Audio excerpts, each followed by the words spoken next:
do whatever we want to do. But the first things first is like, when it comes to like energy balance and like the hierarchy of needs, and then macros, micros, all those things, blood sugar stability comes first. I think that it's important. Your physique is your calling card, but I think that we have such a distorted image of what it actually means to have a great physique based on social media, based on CGI, based on all of these movie stars. That just got progressively worse, where like I would then get stabbing pains in my abdominal wall, and like, you can put all the fuel in you in your world, if you can't absorb it in, it's not going to do anything. What is hard is, but I'm in great shape, why are you doing anything? Yes, you are in great shape, but to really truly understand and empathize what your client's going through, you need to push to a level that you are not at currently.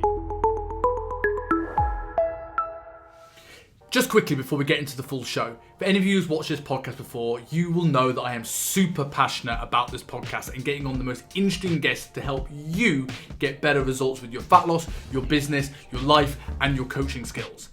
But at the moment, 85% of you who watch this channel aren't subscribed to the channel.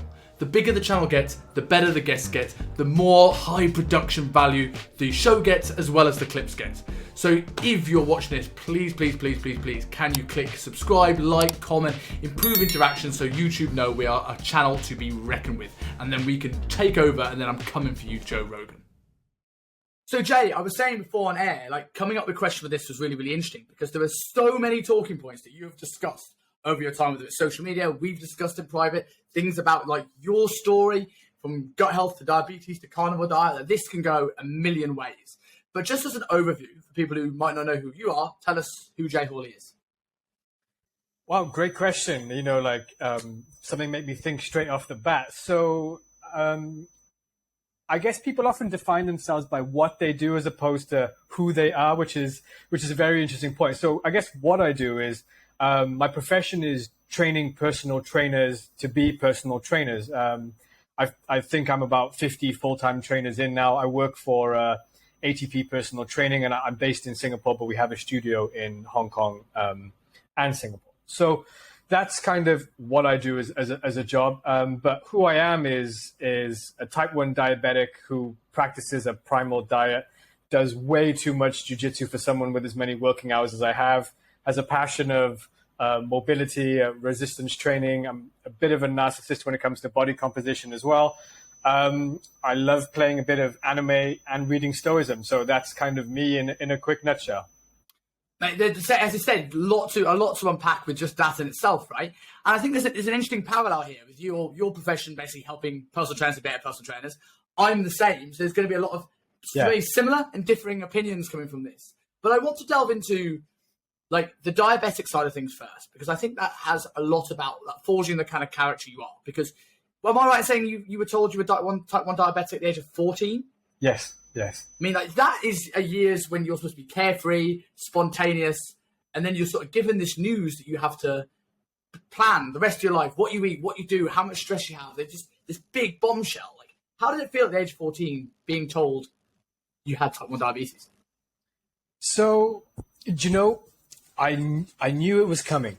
It wasn't a surprise to me, and I'd been like toying with the idea because my grandfather and my younger brother both had diabetes. So I did a couple of tests on the down low because things weren't going right for me, and then I had some really high blood sugar. But I was embarrassed, and I didn't want it to be true. Like a 14-year-old kid, you didn't want it to be true. So I just disguised it from everyone. Like I didn't tell anyone. Like.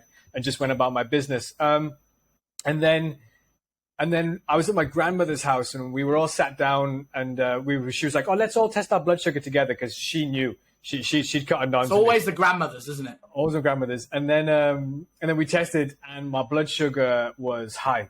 It was like 30 millimoles per liter, which for anyone that doesn't realize, that's like 5 or 6 times the amount of blood sugar you want inside your blood at any one time. Straight to hospital, was there for a few hours, came out with all of this medication. And it's kind of just like, I was talking to my partner yesterday afternoon, actually. I was like, I can't believe that was 19 years ago. That memory, that day was like burnt into my brain. So I guess from then it's just been paradigm shifting. There's been times where I've been anally controlled diabetic, and there was times that I resisted against it, especially in university where I just didn't have my finger on the ball, which consequently led to a bunch of poor negative health outcomes, which I've written about. But yeah, every day, every meal is a maths equation. It's quite fortunate that I like maths, but there's no thing that you eat that you don't go, okay, this is X amount of medication, or when did I inject last, or when am I going to inject now? Every day is, you wake up and you like plan, oh, I'm going to eat here, here, and here. So, that's just being life. So I know that's not what people like in general. That's not what they sign up for, especially when they get into health and fitness. But for me, that's my reality. Am I always perfect with it? No. Do I have days where I just surf it and just see what I can do? Yeah, of course. But in general, majority of the days are, I'm going to eat here, here, and here, and I already know exactly what I'm going to eat. Mm. So you mentioned like you kind of felt like you knew because things weren't going right. But what were the symptoms that you were feeling that made you think, okay, something's not right here? So the first that comes to mind is excessive thirst. You cannot stop downing fluids, and that's because whether you have type 1 diabetes or type 2 diabetes, if your body can't clear your blood glucose, it tries to pee it out essentially, right? So it's just like crazy excessive thirst followed by just constant going to the toilet, like taking a pee. So it's just you're just passing fluid. You lose a lot of weight, and then fatigue. And those are the three biggest signs early on for type 1 diabetics. Was it almost a night and day change when you started like taking medication, started taking your insulin, that you just felt, oh my God, I feel better? Or did it take some time? No, it is a night and day. Like I can recreate, if I wanted to now, I could just go and take half a jar of honey and recreate that exact same thing that I went through, just let my blood glucose rise and just sit there and wait. And if I correct it, I'll feel better. Obviously, when it goes out of target now, I feel awful. And then you correct, you get your blood glucose back in the range, it's all good again. Apart from the dehydration that went with that, it is night and day. Like a couple of days later, the day after, and you get your blood sugar in range and it's all good. What was the sort of process of trial and error like? Because obviously you got this, you weren't the personal trainer of trainers that you are now, knowing all this about recovery and nutrition and everything else. What was the trial and error process like of learning, like, what can eat, what can't eat? Like, what were some of the mistakes you made? Like, how did this evolve to what you do today? So it's been a really long journey, and there's some really simple rules that I wish that they taught me when I got diabetes, So the advice they gave me when I first was diagnosed was, it's okay, you can have a normal life like all the other kids, And I'm sure that would be reassuring for some people, but for me, I know that's not true. Like it's okay, this has happened, it's going to be difficult, but if you get on top of it, you can live a normal and healthy life like everyone else, which is a much different reframe. It's not like, hey, you can eat ice cream, we'll just give you some extra medication for it. It should be, listen, if you're structured with your eating and you manage your diabetes, you can achieve all of the athletic pursuits that you want to achieve. So trial and error was basically, I would take my meal plan or what I'd eat in a food diary in to see a doctor once every couple of months, 2-3 months, so that the feedback loop was very, very long in the beginning because I knew nothing about nutrition. And honestly, I knew nothing about nutrition until I started trying to compete in weight class sports. And then I had to realize that was the first time in my life where I was like, okay, well, I got to lose some weight. So how am I going to lose some weight? And then, well, I've got to learn. I spoke to a personal trainer, and then they were like, hey, you got to start doing this. And then I started structuring my meals and working out the medications to fit between these two things and changing my medications, because I went to the hospital and they're like, oh, athletes prefer this kind of medication because it gives them more flexibility. Oh, well, I wish you told me that like 10. Anyway, not to blame on these guys, but and then the more I got into industry and the more research I started doing, and the power of the internet, which is incredible, I started picking at the brains, and now I write my own medication strategies using my own insulins that not that I create, but I just go and buy different ones. I'm in the position to do that. But even now with trial and error, so let's say, and we're going to get into my diet in the future, but any changes I make to my diet, I have to implement the change and then just see how that affects my blood glucose over time, and then tweak it and then tweak it again. And that even happens now. If I'm in a calorie surplus, I've got to change it. If I'm in a calorie deficit, I've got to change it. If I'm in a maintenance phase, I have to change it. So there's no one thing that I can just rest on all the time. I've got it quite narrowed down, but it's continually changing with the demands of just what you're going through. What you said there about the initial doctor's advice of be able to live a normal life and just adjust the insulin accordingly really quite resonated me with, obviously, I don't have the experience you have living with it personally, but I've worked with a number of people with type 1 diabetes. And I remember I worked with a girl a number of years ago now who lost a tremendous amount of weight, but she came in with that strategy of, right, if I go on a big night out, I just do more insulin, which is a really dangerous maths game to play when you don't know about nutrition and you don't know really how to adjust this. You're kind of winging it based on how you feel and hope you don't mess it up. I mean, like, what would you say to somebody now? And I'm sure you've had people that come to you with type 1 diabetes because, I can imagine if ATP gets that client, it's probably going to go in front of you if you've got the availability. Like, what advice would you give to someone now if they just embarked on this and had no idea of where to start? So this has happened to me a few times, actually. I've had a type 1 diabetic come in, and we're difficult people. Like, we're so stubborn. It's like, oh, just like it just seems to be like, it's one of those things you don't really want to open up and share. Maybe it's a pain point. I don't really talk about it that much either. But what I would advise, and this is what I advise to a lot of people in general anyway, but with diabetics, is you have to find a day that works for you. You have to find a breakfast, lunch, and dinner that you're comfortable eating, that meets your goals, and that keeps your blood sugar in range. And then we can add a second breakfast. Then we can add a second rotation for lunch. And then we can do whatever we want to do. But the first things first is, like, when it comes to like energy balance and like the hierarchy of needs, and then macros, micros, all those things, blood sugar stability comes first.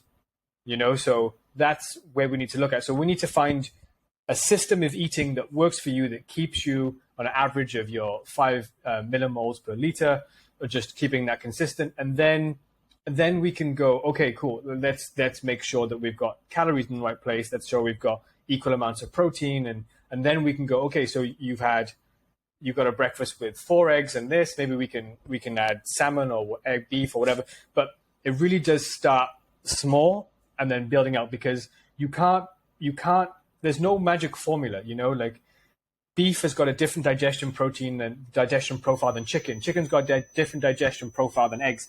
And there's no cracking the code. You just need to go on a Monday or whatever day, on a typical weekday. When I eat at 7 a.m., I eat at this meal. It costs me 3 units of medication under normal circumstances. Okay, cool. We're checking that in. That's going inside your book of locked in stuff. Once we've got that consistent, then we can add something else. We know that this equals this. Yeah. And that's how you have to play it in going forward, and always be prepared to tweak if you need to.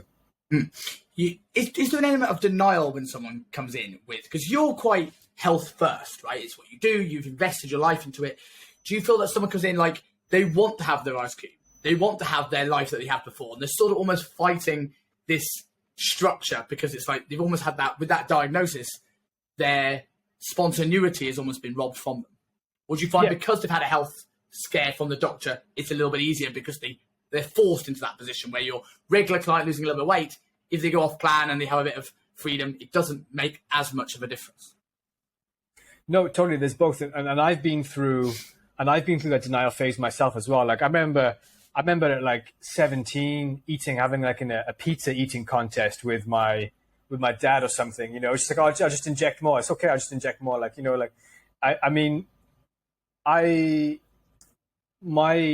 my evolution has been because of studying nutrition, and ignorance is bliss. Like I was alive during those years that I wasn't studying nutrition, and happiness is a relative equation. Like the more you know, actually, the more there is to stress you out about things.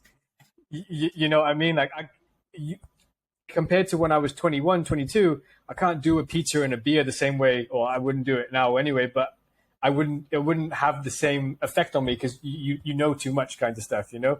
So there are a lot of people, and I wouldn't say in denial, but maybe my life isn't for them. And I'm very careful of, even with people that are healthy, that don't have diabetes, that are in my life, of that I don't want to force or put my lifestyle on them. If they want help, if they want me to put them in the right direction, so be it. But you know, like there's a lot of hedonistic pleasure to eating and the socialness and spending time with friends and the celebrations and all of these things. And I know these are absolutely wonderful. And to take that away from someone, there has to be a significant trade-off. And for me, you know, health and athletic performance and longevity are worth that trade-off, but it might not be worth that trade-off for everyone else. And I completely understand that.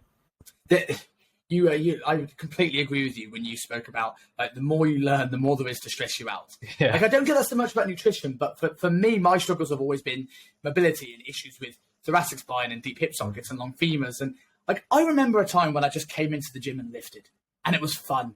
And I just squatted because squatting was the right thing to do, and I didn't even know what was bad. Whereas now I feel every little thing, every shift, every bit of pain, every niggle, and I can think about it. And I tell you what, like in some ways, as much as I love what I've learned over the last like 12, 13 years, part of me does sometimes think, God, I miss just training when I didn't give a shit. Yes. Yeah. Yeah. Like you just sprint or just do something. And, you know, like like I do a lot of mobility training for that freedom, you know, but like I wouldn't just go straight into the gym and have a squat off with my friends. Like I'm not just going to go rep max out my squat. Like, no, my knee will be feeling that for a week. You mentioned there in that, like, you know, if you have this meal under normal circumstances. Yeah. Now, for obviously, some people might understand what you mean by under normal circumstances, but we know that nutrition isn't the only thing that affects our blood sugar. There is stress, there is training, there was things like this. Like, how did that process go? One, from a stress thing, because I know you work very, very, very hard. And have you got things in place to manage your stress and recovery? And how did your training develop? Because I know you've gone through periods of training very hard and then training less to focus more on your sports side of things and lifting less frequently. Like, how has that process gone from managing a blood sugar perspective with all these variables? So, yes, so much to unpack in there. So an easy one is, if you have a poor night's sleep, I need to take more medication, you know, in the morning, because I'll have insulin resistance. You know, and that's one of the biggest things. An example, you know, people never realize this because they've got normal physiology, but I had low blood sugar this one time. I was in Repulse Bay. I think I was in Repulse Bay. And I was walking into that 7-Eleven that used to be next to that Pizza Hut or wherever down Repulse Bay by the one. And I just got really pissed off about something. And I don't know what it was. I was just like, I had low blood sugar. Something really pissed me off, and I was kind of just like, you know, in this kind of little rage. And my blood sugar came up. You know, like that stress released enough glucose to save my butt at that time. And I was like, oh, win! I don't need to eat anything to correct. My blood sugar is now. I feel okay now. My blood sugar is like normal. So, yeah. There's like, let's say you go in and do a monster leg session. That's going to raise your blood glucose. You know, so you're gonna need to anticipate that and inject for that. You know, so there's any type of situation that, you know, stress isn't. You know, we don't say stress is good or stress is bad. Stress is necessary, but it's just something you have to be aware of with the diabetic. That any time that you have acute stress, it's going to spike up your blood sugar. Anytime you're under chronic stress, it's going to mean that you're going to need more medication over that period of time of chronic stress.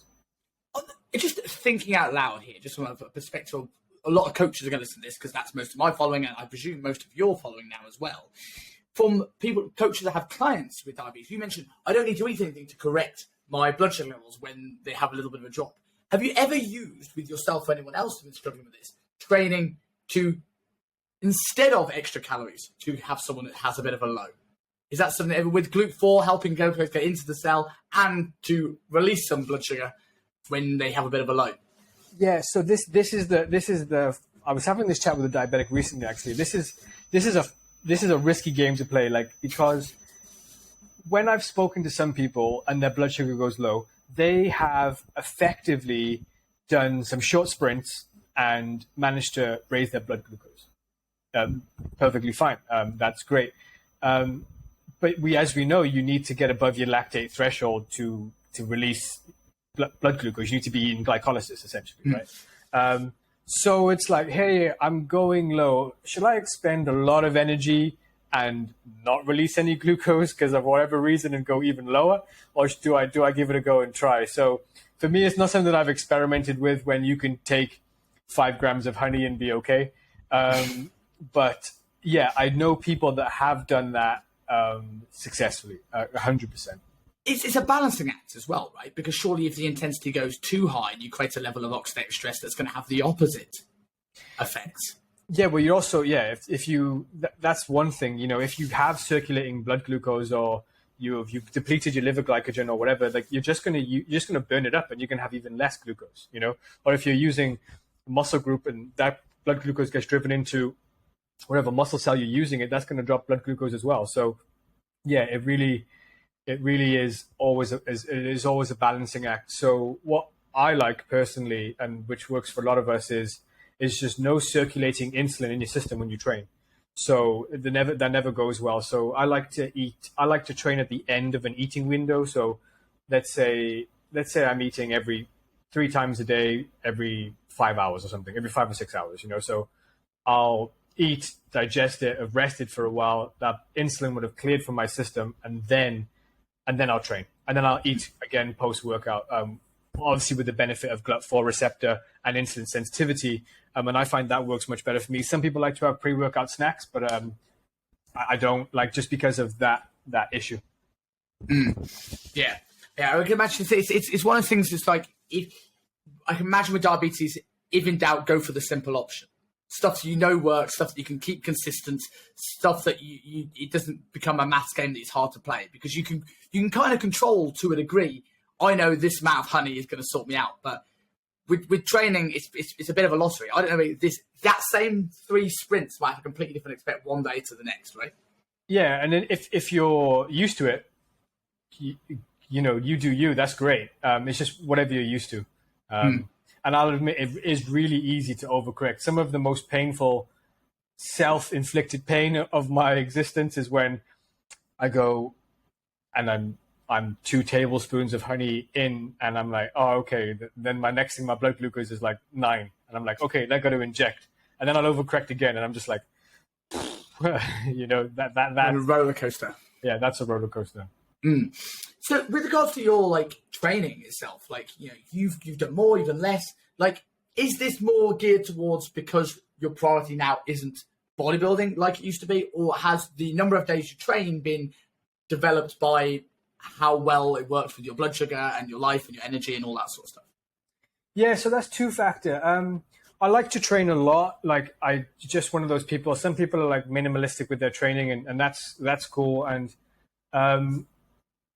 I think maybe this is, I started training when I was 5, and I've been doing it a lot, and it does really manage my blood glucose. I think I get a lot of energy when I don't train. So I'm perpetually probably overtrained. And then some days I don't train, or train once, and I'm like, oh, there's so much more to life than training. But then I forget about it and I go back to training. So,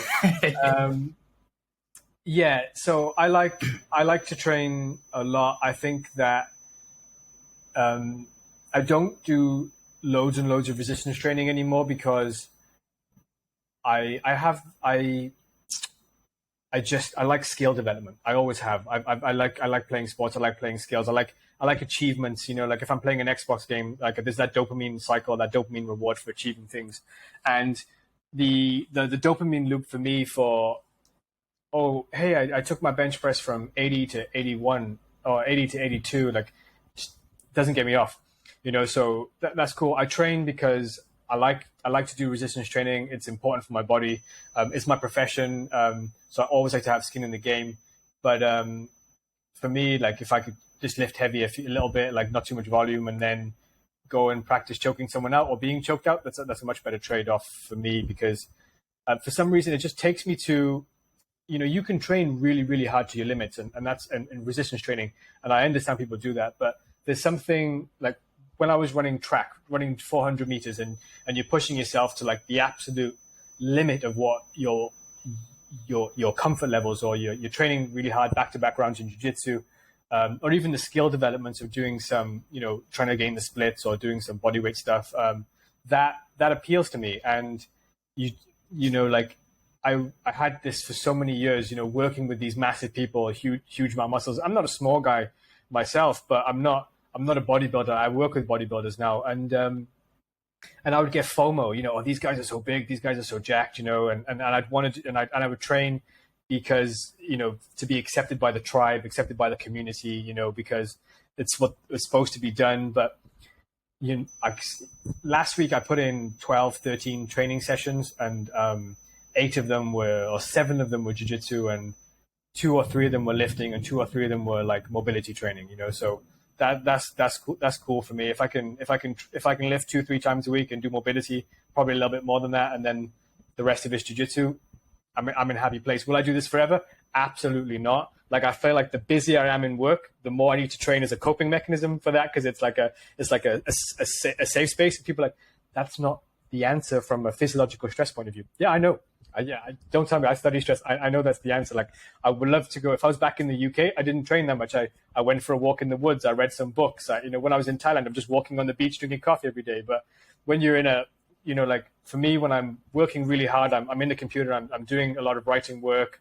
I'm mentoring, I'm coaching. Like, the thing about jiu-jitsu for me and 400 meters and stuff is that I can't think about anything else. When someone's trying to technically kill you, there's no time to think about what's going on later or what's going on tomorrow or managing your diabetes or all these things. Like, you have to be present. And I'm a really big junkie for things that make me present. I couldn't agree with you more with that. I was diagnosed this year with ADHD, and it's something that I know that I've had this since I was a kid. Yeah. And it's one of those things that no one even pays attention to. Right? It's just, I keep procrastinating, so he doesn't live up to his potential, or he can't focus. And for me now, like, I'm now looking at what can I do from a training perspective, that through my 20s, bodybuilding was sort of my life. And like you, that I'm not a small guy, but I worked in the land of giants, and having that sort of FOMO. And now it's like, great, okay, what's going to make me present? And looking at little things like, have you ever listened to Chris Williamson in Modern Wisdom podcast? He talks about the menopause. Everyone's a bodybuilder in the 20s, and everyone does jiu-jitsu in the 30s. And I'm sort of looking at that period of my life now, in my early 30s, and going, right, what is my next step? Is it doing something like that? Actually doing a little bit of yoga. I'm not a big yoga fan, but that executive function of doing something that makes me present and allows me to focus will mean that my brain can stop just for a short enough period of time to come back to work with a fresh head and actually be better at it. Yeah. So, like, a couple of things I want to unpack in what you said. The first thing was that training to kind of work with these big guys and these giants. There's going to be a lot of trainers listening to this that work in gyms with people that are bigger than them, right? The day you start lifting is the day you're forever small. How did you get over that? Because it sounds like you have gotten over that. Yeah, I've gotten over that, and there's so much to unpack in that. It's like, one, like the basic principle is you can't compare yourself to someone else, and we all do. It's impossible not to. I'm reading Stoicism all the time, and there's a lesson like, you can't compare yourself. You wouldn't trade lives with people. But it's how we get all of our self-validation, especially on social media. So the biggest thing is, and I've worked with a lot of coaches, like, and I've worked with someone in particular that was very important in my development as a man and all these things. And you have to do self-worth exercises. Like, you have to find your own self-worth and self-value, and this comes as slightly as an off tangent, but it was part of the journey, which was, writing down the things you like about yourself, which is number one, like, what do you like, what have you achieved? What are you happy with? And all these sorts of things. And just really going, I'm really proud of myself, what I've achieved and what I've gone through. And then being honest with yourself, like, wow, like, I feel inadequate around these guys. And then you don't know what they're doing, or more importantly, what they're taking. And people can take as much vitamin S as they want. if your goal is bodybuilding and getting massive and all that, I support it. Someone was talking to me about the other day, like, hey, how do I manage my my diabetes with getting on some testosterone replacement therapy and all these sorts of things, and that's perfectly well. And like, how many hours are they committing to that? Like, you can't complain about the results you don't get from the work you didn't do. So it really just takes a level of maturity to understand that I don't want this, and this is okay. And this is not me copying out. Like, people are listening to this and they haven't looked at it, they're going to be like, I bet this dude's 70 kg. No, I've been the best part of like touching 90 between, like when I'm peak, like absolutely super lean, I'm like 83, 84, which is not small, and I'll push up to 90 when I'm not super lean. So by no means like a tiny person, but when you're rubbing shoulders with my dad, who's 105, and all my training partners back at the old company that I was working at were 105, 110, 115, it makes me a tiny human being in that company, So just to get back to my point is, it's okay to want what you want. I think as a health and fitness professional, you should always maintain a level of physique that is not a walking anatomy chart, but is something that your clients would love to aspire to. Being an inspiration goes a long way. One day when you've got like thousands of testimonials, you can walk around like out of shape and be as cool. Like, just look at my wall of fame. That's completely fine, but you need a resume to back that up if you're not going to look good. So I think that it's important. Your physique is your calling card, but I think that we have such a distorted image of what it actually means to have a great physique based on social media, based on CGI, based on all of these movie stars, that it makes us feel bad about ourselves. And I even get those doubts now, and I on the calipers, I don't remember the last time I was over 10%, but that's not to be humble. That's just to tell you the fake humble. That's to tell you the extent of what it's like to go through these issues in your brain about what is actually how you actually look versus how you perceive yourself. And it does come down to self-value. And that was a long-winded answer. And you have to find the reasons that, that you do like about yourself. Yeah, you mentioned inspiring there as well. And it's sort of, I think it's reframing what inspiring is to a potential client. Yeah. Like, if with us, it's maybe a little bit harder in our niche of sort of working with coaches, that maybe we are dealing with people that are comparing themselves to these 120 kilo guys. Yeah. We're trying to, advertise to a coach on Instagram. We're comparing ourselves to the Jordan Shallows, the hypertrophy coaches, these monsters of the world. But for the average personal trainer out there, it might be your superpower and your advantage if you're in pretty good shape, and occasionally has gotten at least once or twice into very good shape for their size, like gotten very, very lean to show you can go further. But you don't need to be a monster. And I think one of the things I learned as well is, like, my superpower is that I've done this despite the fact that I've grown up in a family that owned pubs, and I like a beer, and I like a pizza. And I'm no different from the person in front of me who's paying me for my training. I just have periods of time in my life where I turn it on, and I have habits that keep me not too far away from that the rest of the time. Whereas that person who's 120 kilos might be inspiring to some, but intimidating to somebody else. And for us, when we work in those places, for us now, we will always think big is that biggest guy in our last year. Whereas I get people calling me big, and I'm like, what? No, just a tight t-shirt, mate. I can't get my head around that process, because to me, everyone is bigger than me. And now I've moved from that gym, and I come and work for James Campion, who is a monster. Huge. So it's not changing anytime soon, right? But it's as you said, it's knowing that self-worth and knowing that there is power in not being the biggest dude in the room. You don't have to be. And even with coaches, I'm working now with a lot of coaches that are newer to this game. It's like, but how do we make you, one, show that you have done it, and two, a better communicator, have better skill sets, all these other tools that make a great personal trainer that isn't just having this incredible body and Instagram profile. Yeah, you said some great things in there, and I'll agree, and I'll follow up on a few of them, which is one, you were talking about at some point you've got into shape, so I think that's really important to empathize with what the client's going through, because let's say we've taken on, like, either me or you, we've hired someone and they've come into us and they've they're in shape and they've been in shape, but they've been at that shape forever, and that's just a product of their lifestyle.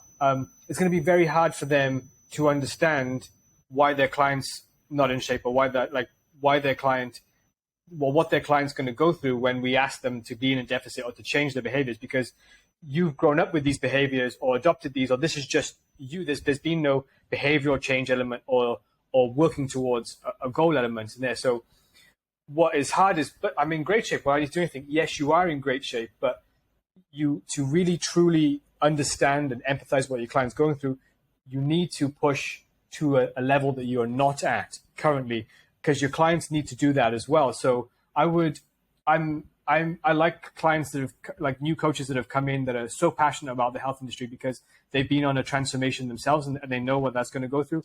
There's always the rebound there that, they might blow up afterwards, and then you've got to coach them out on that stuff. Whereas someone who comes in straight after being a professional athlete that's always just eaten whatever and just trained really hard, it's a different mindset we have to get them into coaching. So it's a very good point that, people need to have made that change, and that is what really makes you a good coach.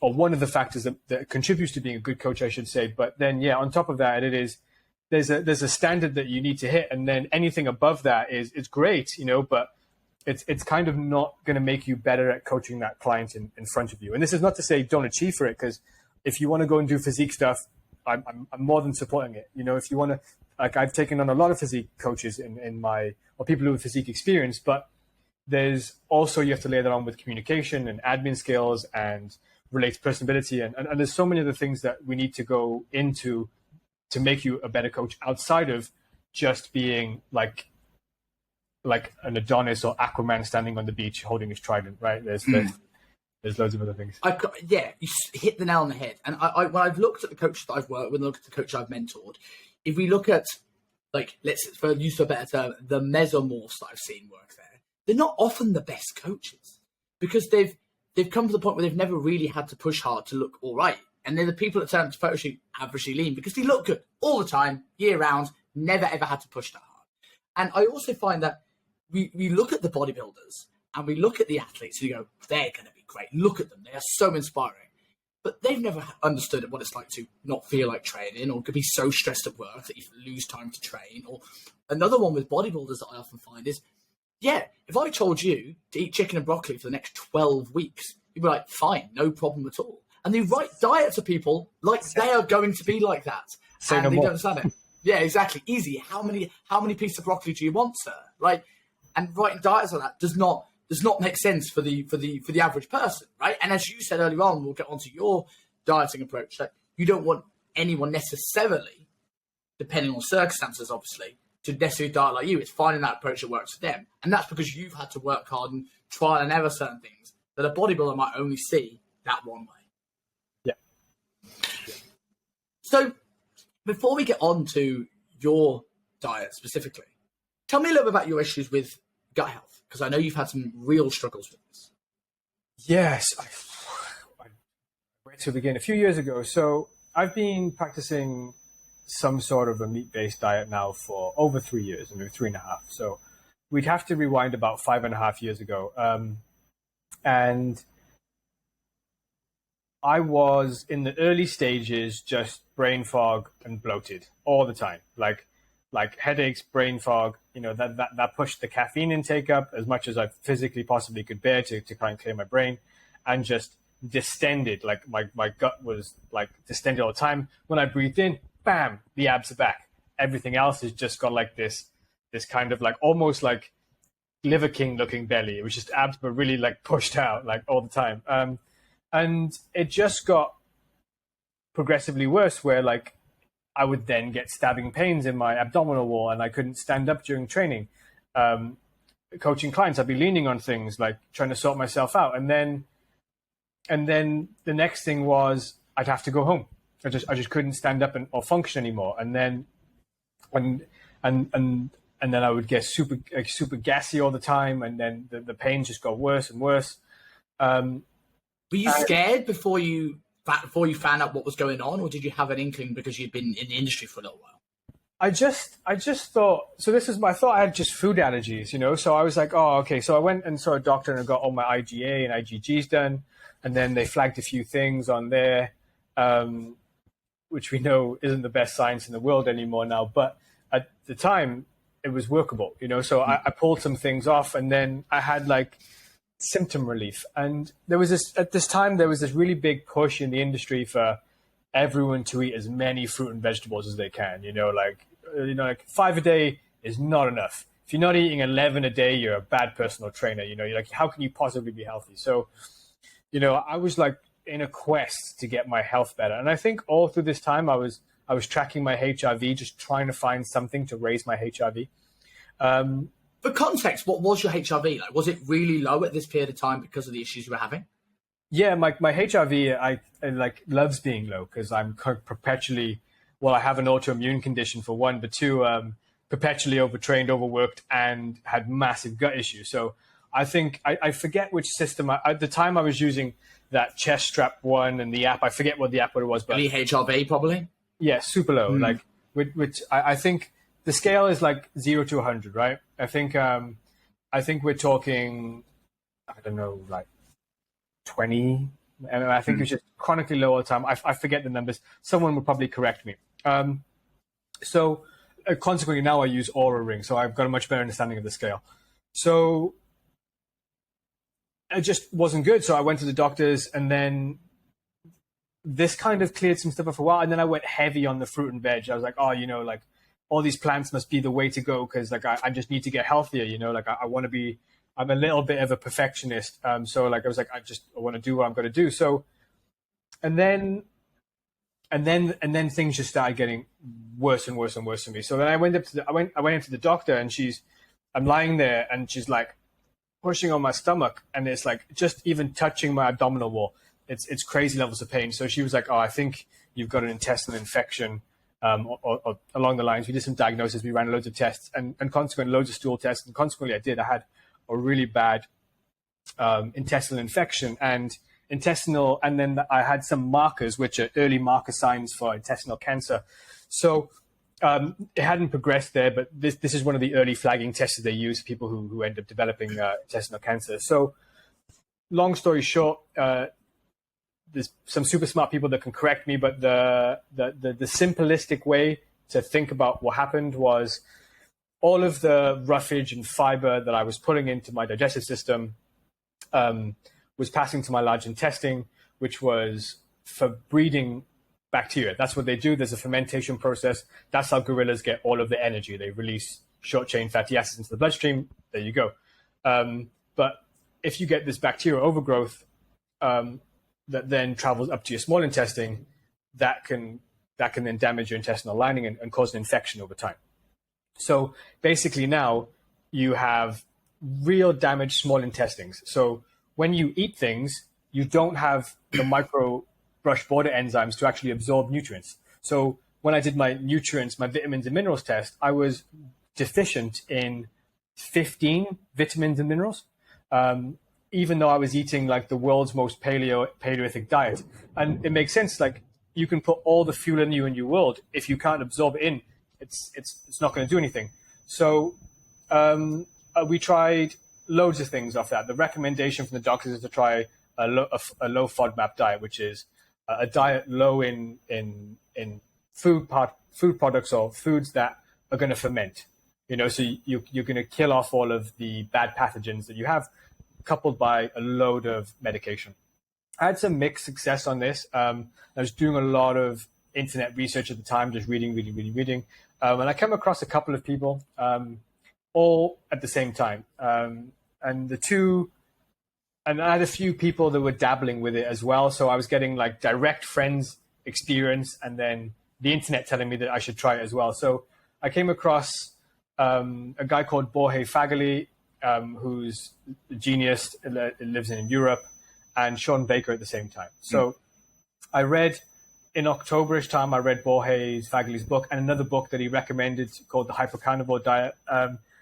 And then I got to January and Sean Baker was like, let's do World Carnivore Month like 4 years ago. And I was like, all right, cool. Let's have a go at this. So I jumped in for 30 days. I was like, okay, what am I? This is weird, not eating fruits and vegetables, but I'm going to do this for 30 days. And I didn't eat anything but beef and salt and then a little bit of honey to correct my blood glucose for 11 months straight. Because I just felt everything reversed, And I'm not telling people this is the way to go and get to the elite of human performance. I'm not saying this. For me, that was sick, that went to normal, that's the biggest physiological improvement in performance I've ever had.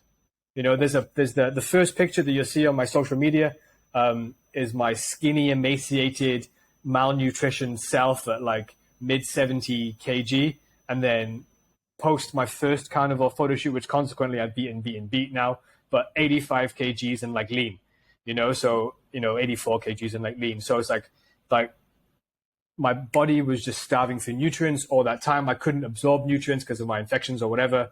And yeah, bam. Consequently, I was just, whether it was the best thing for longevity or whatever at that point, it didn't even matter. It was just like, I've finally given my body fuel, and I took that fuel on. And I guess everyone that's a convert is like, I believe in this system now, because this system got me to where I am. Obviously, I've made loads of changes and trialed and errored loads of things over the last 3.5 years, which we can go into if you need.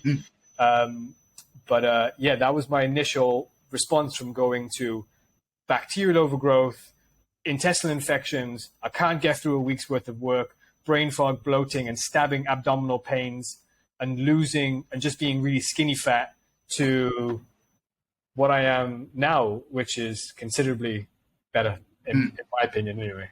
You're going to get three camps of people that are going to listen to you talk about the carnivore diet, right? You're going to get the people that are going to be like, this is interesting, I might consider this, I might have a look at this. You get the people that are indifferent, don't know anything about it, and then you're going to get the people that are going to like say this is the dumbest idea ever, and you're going to get the zealots here, right? Yes. That live at the extreme on the other end. So when you initially went down your wormhole of looking at these people that all came up at once, whenever you go down a wormhole of carnivore, you'll get a number of people that go, it is the most horrendous thing ever. And when you look at like people, and both of them are often going to be very, very intelligent. Look at Sean Baker and the work he's done. You compare that to Rhonda Patrick and the work she's done, and like completely opposite ends of the spectrum of how they think about the carnivore diet. So what was it that appealed to you, or what was the stuff that you read that you went, okay, this is definitely worth giving a go for this month? It wasn't, I mean, it was compounded for me with how I felt. And we can go into the little nuances on what I read now, but it was like, I can't get out of bed in the morning. I had like depression. I would sit in a dark room for long periods of time, being super miserable, to life is wonderful. I can pick my legs up and I'm running around like I'm 10 years, like I'm a 5-year-old kid, So I just remember sitting in this is going deep off the dagger. I remember sitting in a dark room, just like I said, I was making a promise to myself, I don't care, because I had so many joint pains and injuries at the time, and I was like, I don't care what I look like, I don't care what my body composition is. I would sell my soul for whatever it takes. I just want to be able to train pain free, just be able to turn up to training and make it through a pain interest in jiu-jitsu one day, pain free. And I'll trade it for that. And then, I was given something that once I tried it, and then I got that all back and some, so that was the biggest, sell for me. Like, yes, there could be things out there that will also work. It could not be this reason at all. But for me, like N=1, I'm done. I'm out. There you go. I'm N=1. Will I try and optimize? Yes, I have tried to optimize, and I'm still doing that now. So,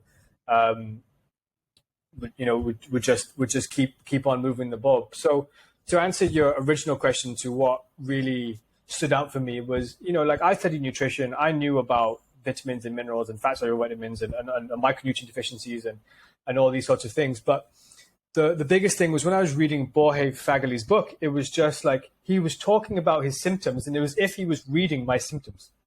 It was kind of just like, oh, and I had this, and then I had this, and I was like, oh my God, I've got this, and then I was just like a man. And then I read I forget what his name is. I'll read the book. It's one of the best books I ever read on nutrition, called Hyper Carnivore Diet, and it's basically summarizes meat and fruit.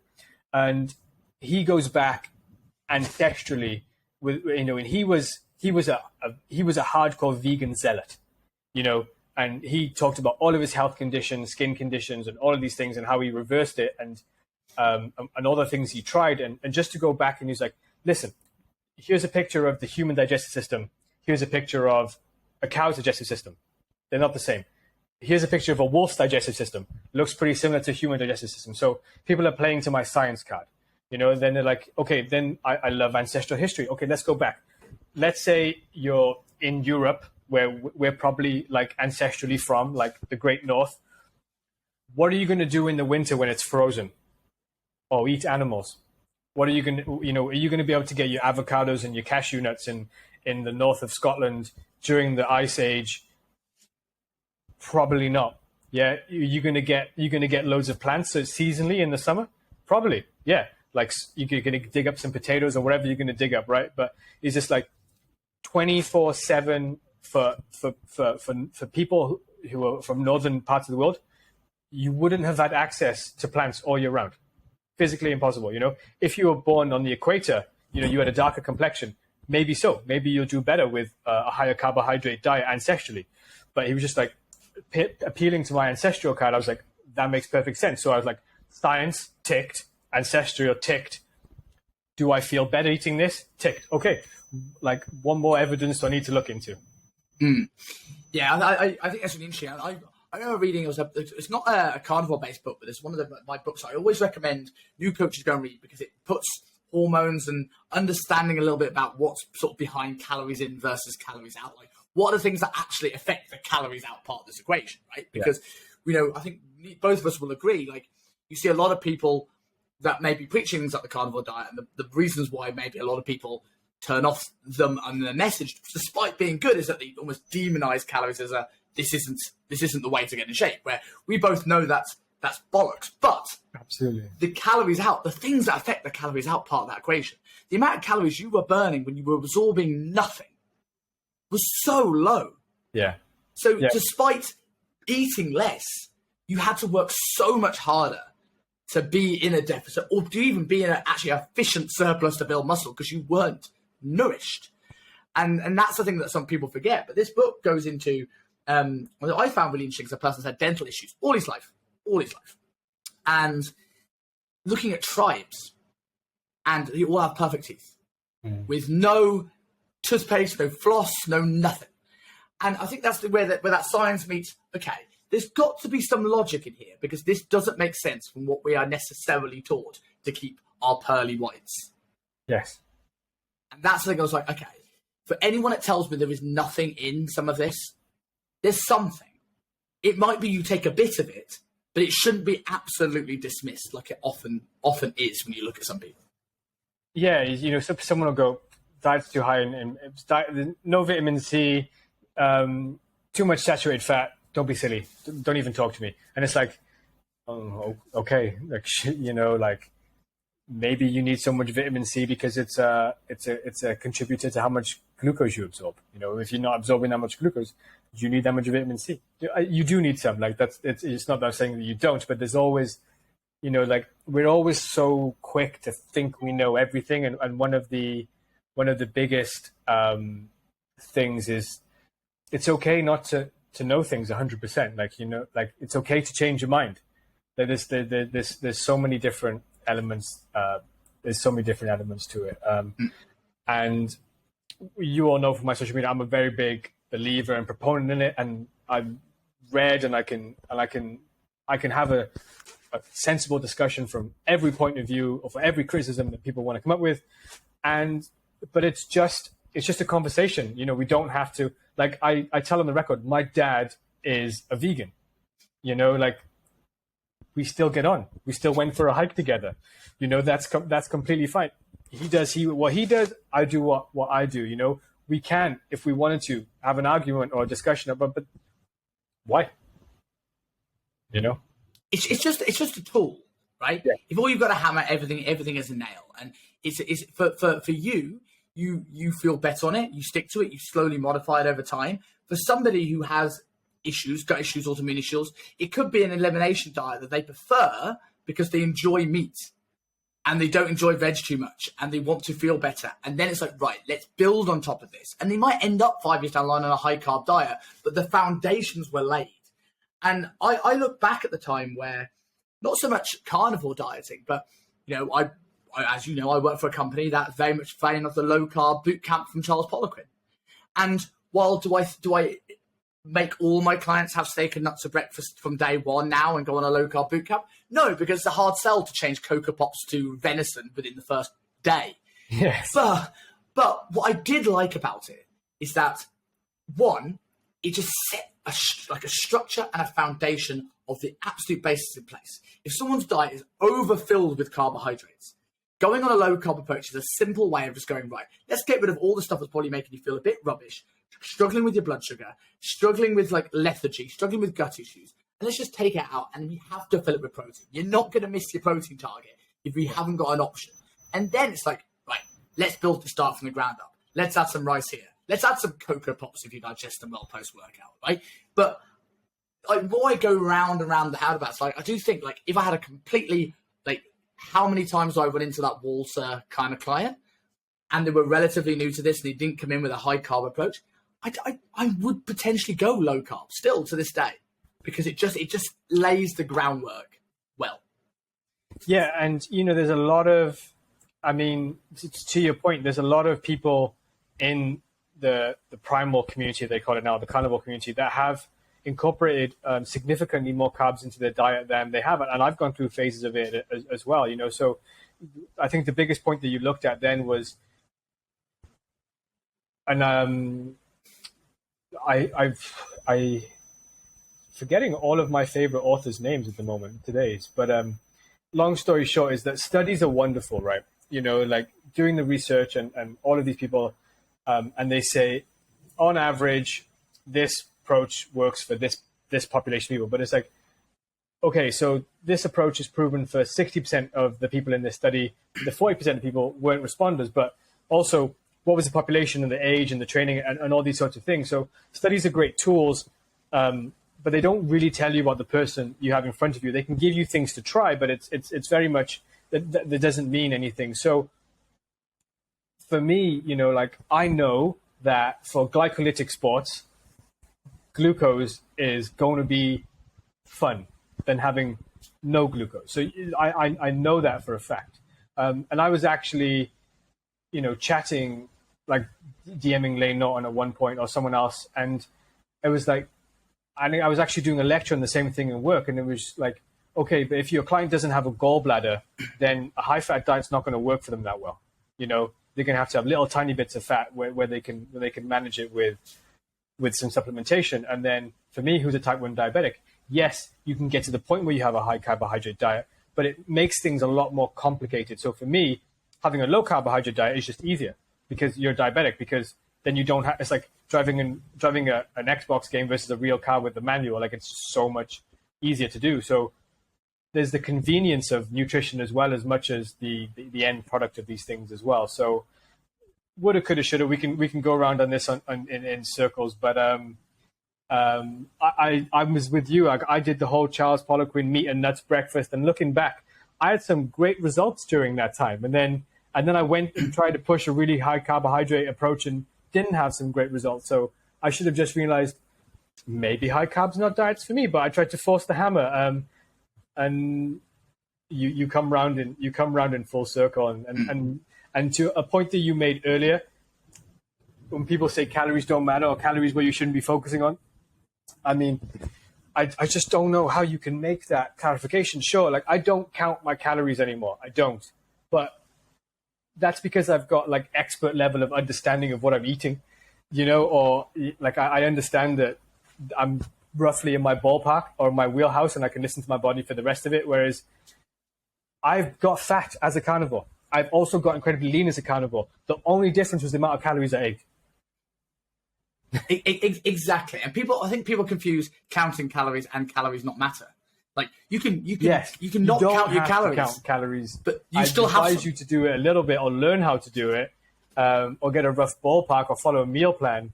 But calories not mattering defies everything since the dawn of time. There's a thing in there you talk about research. And I kind of want your take on it before I give mine. What do you think of the push for the evidence-based crowd in the fitness industry? There's great people. I'm talking as an overview. Oh, I read the studies, like I like learning these things, like Examine sends out their top 5 study summaries for the month, and I like reading them. I used to subscribe to Alan Aragon for a long time.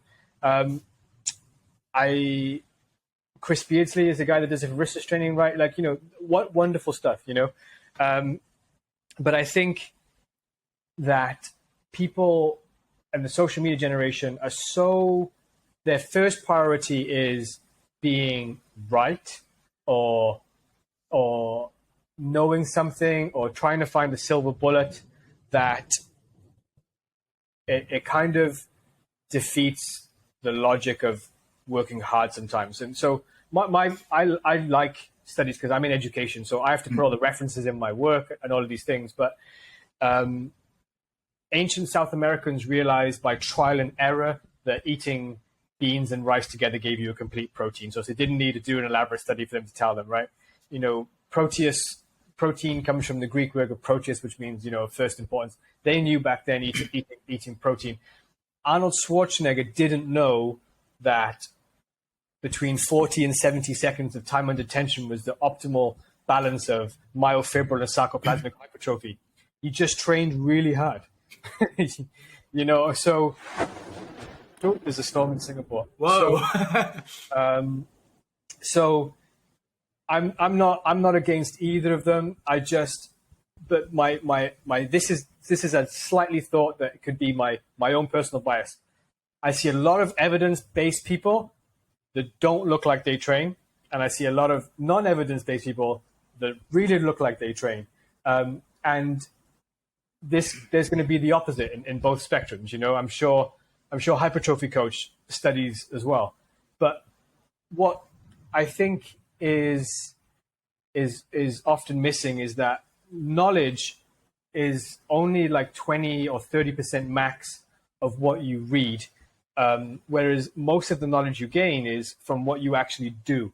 So when someone wants to learn how to diet, you should follow a diet, because you'll learn more about the dieting process by following it than you will about reading about it in a textbook. You have to expose yourself to new information. You have to read about it. But unless you have skin in the game, like I couldn't get better at jiu-jitsu by just watching YouTube videos.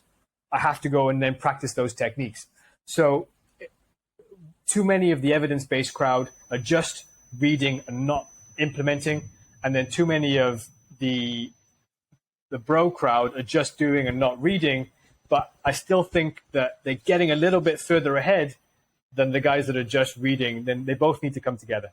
Yeah, you share exactly the same opinions on this as I have. And I think just to follow up on those points, like when it comes to, I think the problem with some of the evidence-based crowd, I am not talking about the Eric Helms, the Lane Nortons, the Andy Morgans of this world by any stretch of the imagination, who are excellent. But you get a lot of people now that their whole basis of their knowledge base is based on studies. And the problem is, one, do they know how to read a study properly, which is a big, big if. But the second thing that I always find is that almost knowledge needs to come before backing your stuff up with studies. Going back to what made you look at going into the carnivore diet, you probably saw a lot of studies for vegans and vegetables and carnivore.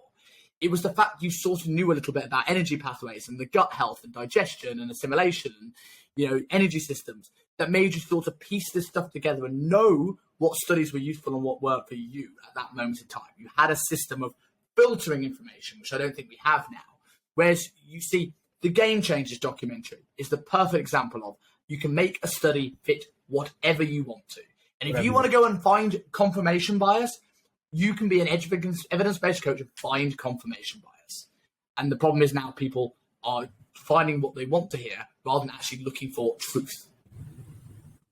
Yes, and as we talked about offline, being in social media, being an echo chamber and being right and all of these things. And I think that we all forget that once upon a time, we all got into this industry to help the person in front of us. And so many of us have got into the industry now, or are in the industry now, with trying to get likes on social media, and I think one of my coaches asked me today, hey, Cal, how come you don't post on social media? One, I should post way more on social media because I've got a lot of stuff that I want to share, but I'm actually, for the majority of the time, too busy working with real coaches and real people to post on social media. But again, that's actually me having an excuse for why I should probably spend more time on that.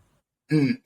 Yeah, but exactly, your thing about like having a little bit of skin in the game is so important. You see this with coaches, and you see this with clients that want to get in shape as well, where I'm not saying a client shouldn't question me and ask questions and want to learn more, but there is an element of committing to a process, and you learn whether it's right or wrong by doing it. I've had so many coaches in my life. I've gone through so many diet approaches. I have tried nearly every diet on the planet at least once, and I'm successful with pretty much all of them because they all put me in a deficit.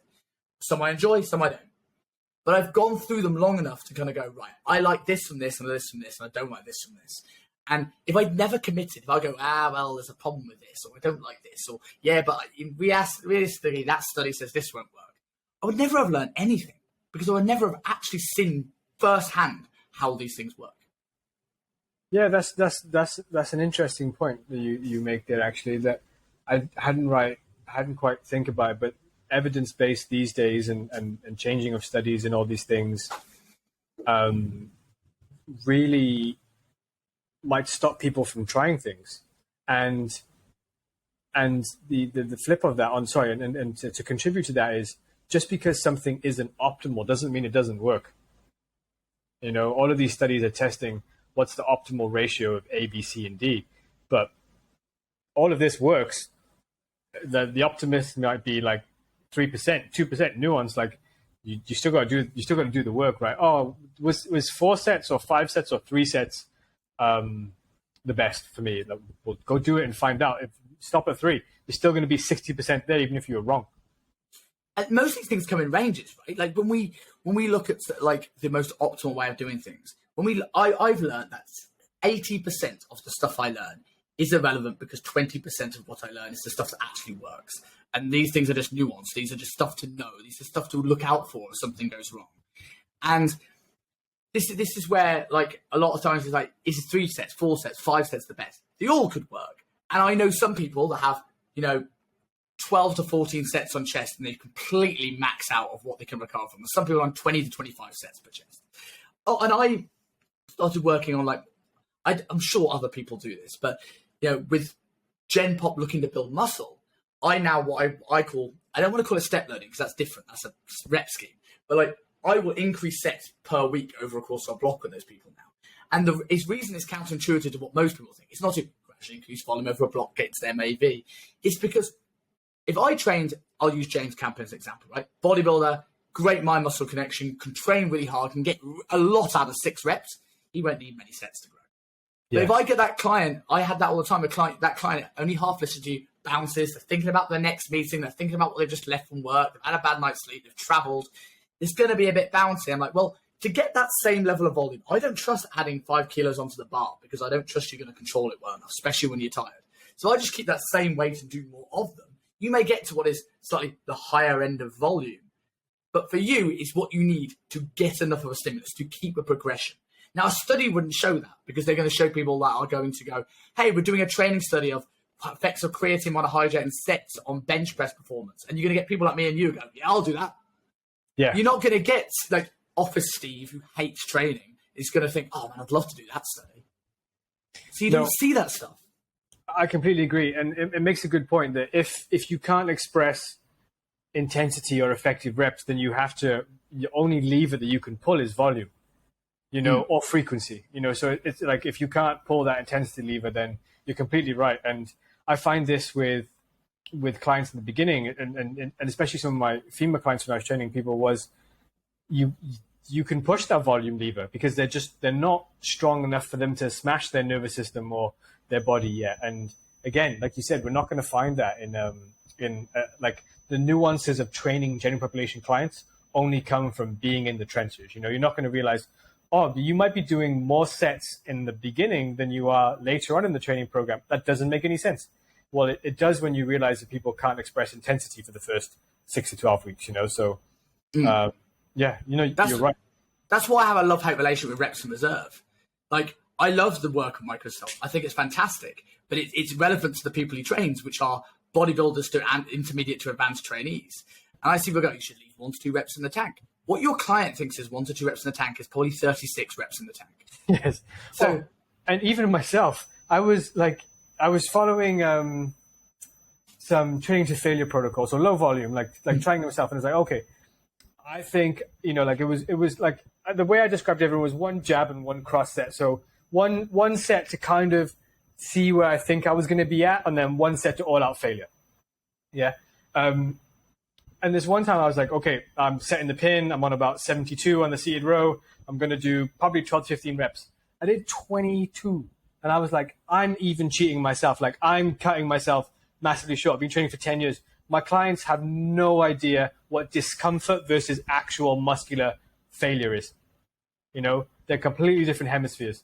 And like, one of the things I always teach people, I like challenge sets in the early stage. Like, right, go to what you think is 1 rep in reserve for the first 2 sets.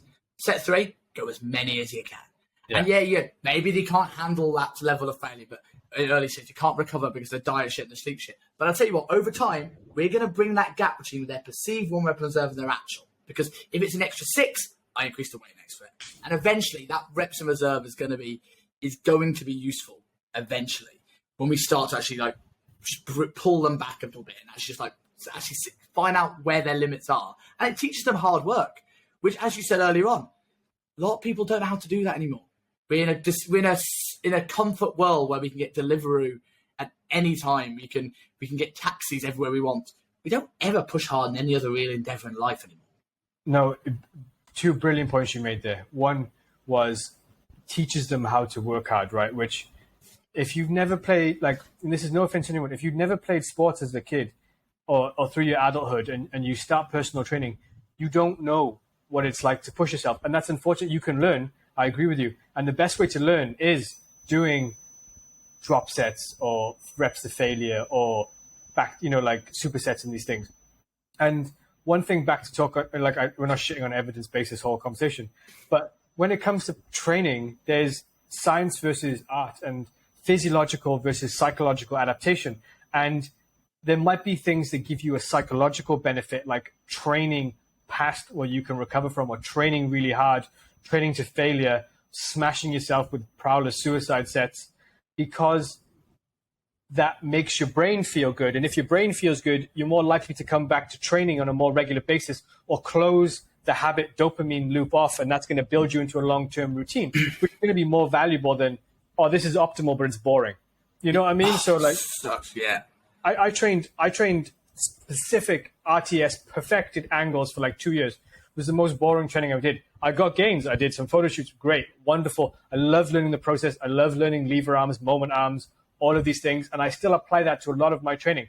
But now I apply that to like weighted, like now I apply that to traditional golden era lifting more than like trying to set the cable stack up to get the perfect converging angle. So there's a drop off in the last 30 degrees of my glenohumeral function, you know? So like, doesn't matter. Set the pin anywhere. Like, as long as it's in this kind of region and as long as the bench is in this kind of way from the bench and press. Can you feel it? Great. Awesome.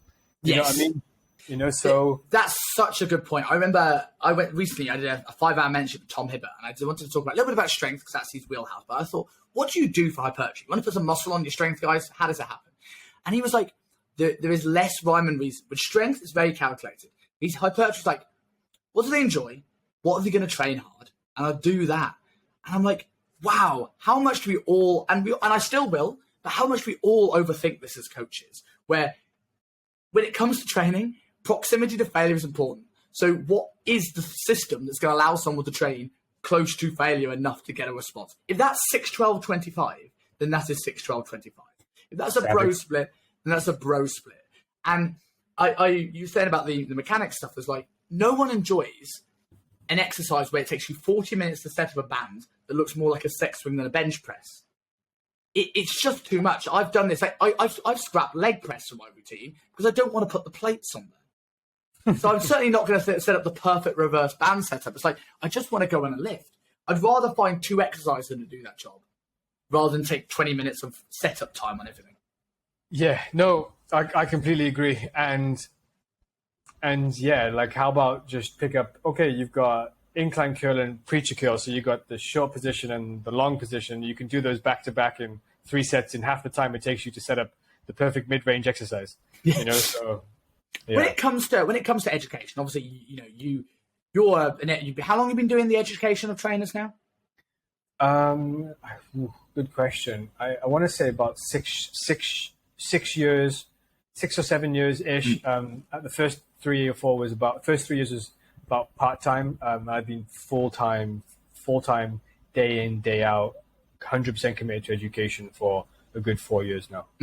So a similar time to me, and like me, the majority of that time has been in private, hidden in the shadows, right, watching what's going on. But you saying I was working for UP, you've been with ATP and other companies of this, seeing where the industry's going and seeing what it is from you being with coaches in person, hands-on, working with them directly. What do you think of the current landscape of education for coaches? What do you think is really good and what do you think is missing from your opinion? It's a very good question, actually. So I would from the average, I can just from my experience, from the average person coming in now, like based on hiring criteria and certain things, but the 2 things that have been apparent to me were, well, I say 3 things. We're just going to, I'm going to write a whole list of things now. So, but understanding what a coach's perspective and a client's perspective is. So I'll give you an example of nutrition, whereas me and you, if we're talking about nutrition, we're like macros, timing, bioavailability profile, insulin response, glycemic, like all of these things, right? Coach's perspective. A client's perspective on nutrition is, what do I eat? When do I eat? And how much do I eat it? Yeah. And if my client can't answer any of those, but can answer any of these, you're doing your job wrong. Yeah. So understand. So this is a point where we're talking about understanding what a client values. We value, was the pin on 7 or 8? Was the bench 2 meters away, 1 meter away? Was this angle? Like we value the nuances of training, where they value, did I train hard today? Was I greeted when I came in? Like, did I train at all? Yeah, did I train at all? Like, do I understand the process? So understanding what the client values, like putting your mindset in the idea of being a client is one of the things missing from, I think, personal trainers. I mean, it's very much granted as you get an experienced personal trainer. I'm just talking about like entry level at the moment. So understanding how to be a professional, I think, is something that's a little bit lost, because people who routinely come to be personal trainers do so because they like being in the gym. And being in the gym doesn't mean I have to be in an office. And because I'm not wearing a suit, I don't have to be professional. No, being a professional is more about how you do the job, not the job that you do. And then on top of that, then I think that I used to like with the introduction of all of the, so easy to get all these substances now, and everyone doing a bikini show or everyone doing a bodybuilding show. Like training is being great, but it's always been now like let's do a heavy lift, max out on volume, and then take some vitamin S and a load of food, and we're going to get into great shape. Wonderful, like that's awesome, but that's not what's going to happen for your client. So really understanding like the old program design, like being a geek on actually that sort of stuff. So I know N1's popular now, RTS is popular now, like Menno Henselman's got a brilliant course on coaching and all these sorts of things. I've done it. And Mark Coles has branched out into how to be an online coach. Phil Graham is has done the same thing. And then there's all of these things, but there's not like what to do with your client inside this session and how to make that a wonderful experience for them. So, do you text them in between the sessions?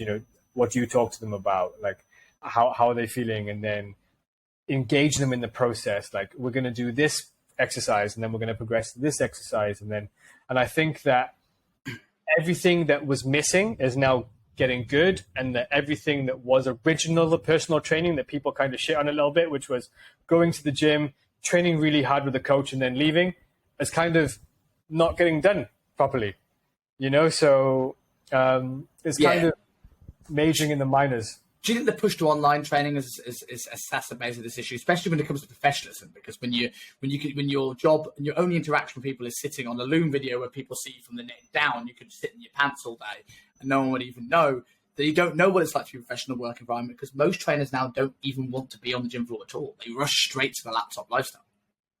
Yes, and that's the thing, before, I wrote a post about this a long time ago. Before you try and charge $100 online, try and charge $100, build that up in person. Because maybe that's not a perfect example, but you should, people can make it online. You can. There's wonderful people online who have got a product.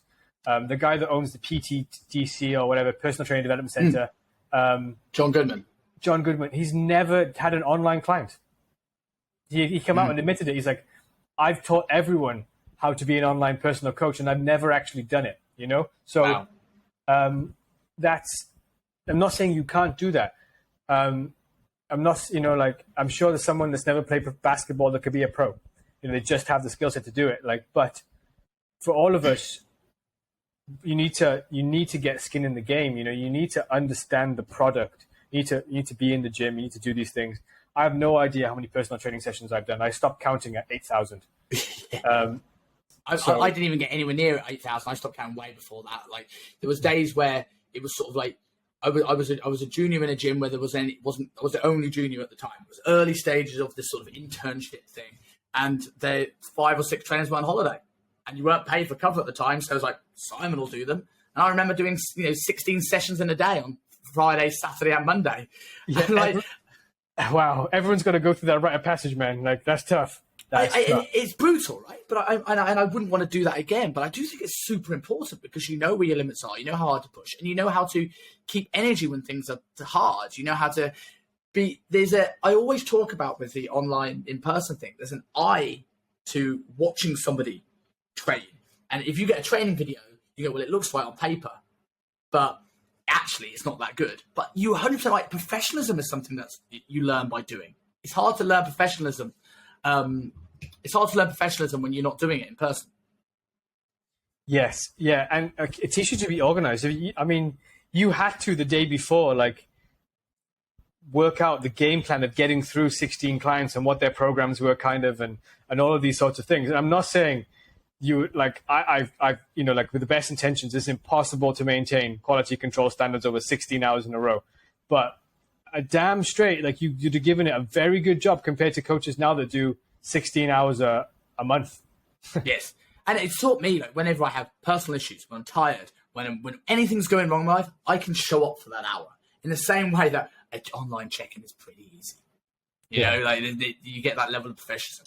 Just a couple of closing questions before I let you get on, because I know how busy you are.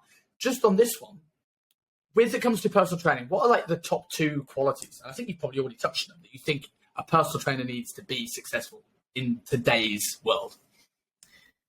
Just taking a pause for answer that question. I feel like, me and you have just been 2 grumpy old personal trainers on this call for the last. We're like, me and you are actually really quite jovial in person, but I think we've been on a couple of emotive topics today. So everyone's like, I'm not going to listen to that guy, man. He's so grumpy about the world. But there you go. So personal trainers. It depends if you're talking to the businessman, or you're talking to trying what's gonna succeed in the industry. So if you want to look for a trainer that's going to succeed in the industry, it's very, very cliche that you go, they love training and they've got an open mind, and it's like, okay, but that doesn't help me because, it's hard, but it really does. Like you digging a little bit deeper in that is when you talk to someone, training their thing, is that what they do? It doesn't have to necessarily be crushing weights, although it does help if you're looking for a resistance training based personal trainer. But is this their home? Is this their environment? Like, is this where they want to be? And did they come from another career just to do this? That's a big green flag for me. So it's like, this person really wants this. And then the open mind is just, it's hard to tell initially, but you can tell by the people that I've had a few people that I've promoted at ATP, and it's because they booked in hours and hours with me every week, a few hours a week, just to learn and ask me questions. Like, hey, I need more information on this. Can you help me with this? Okay, I'll just sit with you and you can teach me whatever you want to teach for an hour, and I'm going to make notes. So it's how willing they are to invest in bettering themselves. And from an employer perspective, anyone listen to this, then these are questions that you can address in the interview. But for a client walking in off the gym floor, it's going to be very difficult because you're not going to know some of these. You're not going to know some of these things. So from a client walking from the gym perspective, you have to see, it comes down to then professionalism, personalism, and are they in shape? Are they well dressed? Do they look like they've just woken up? Are they running in late? And all of these professional skills that are very, very, very important and very, very missing. And how a person conducts himself, I think, is a big tell on whether they're going to make it as a personal trainer or not. You can see the open mind with a client as well, right? Where if someone's got energy, I see a personal trainer where they look like they're just here to clock that hour, and the person sort of enjoys having this conversation. And the open mind thing about working with coaches is such like the attitude really is everything. And those people who block time with you probably going to do that same level of commitment with their clients. And when they expect their clients, because they will expect their clients to commit time outside that session, do the training and the steps and the nutrition and the recovery. But if they don't do it themselves, then they're kind of a hypocrite. And it doesn't have to mean they have to be on their diet all the time, but it does mean it's like, do they take their career as personally as the client should take their results? And if you don't, then there's a red flag there that's going to blow up eventually. Yes, that's a good way. That's a good way to frame it, man. How much time are you willing to give to this? That's a good way. So for anyone that wants to start a carnivore diet, how do people start? And should they be worried about getting the shits in the first week? It's the second, but okay. So actually, I have a friend that's starting, and it depends on your psychology. So I am an all or nothing, black or white person when it comes to doing things. Like, I am on or I'm off.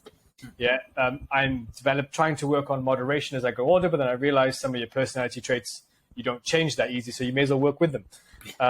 So for a carnivore diet, for all the people I've advised, I've said, okay, talk to me straight. Like, is this something that, like, do you want to go into, or do you want me to write you a couple of guidelines that you can tease out? Because it's not 100% is everything, and then 99% isn't everything.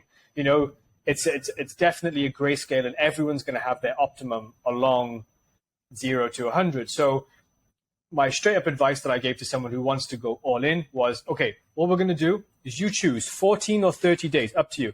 I think 30 days is a nice amount of time. You're going to, for 30 days, only commit to these foods. Yeah. So if you're going super strict, it's going to be beef and salt. If not, you can go any meat you want and salt. Some people who still super active, beef, salt, and honey, for example. Whatever. Do you recommend organs as well? Yeah, I eat liver, but it's an acquired taste. It's not like I think there's a lot of benefits to eating liver. Liver is king. But it's like, if you don't eat liver, are you still going to experience benefits? Yeah, I went a year without eating liver the first time, and I experienced benefits.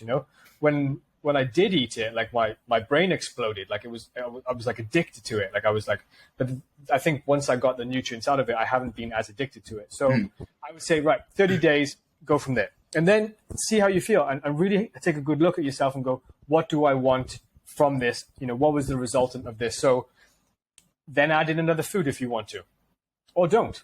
Completely up to you. We'll cross that bridge after you've done your 2 or your 30 days, and you can see how your body responds to things.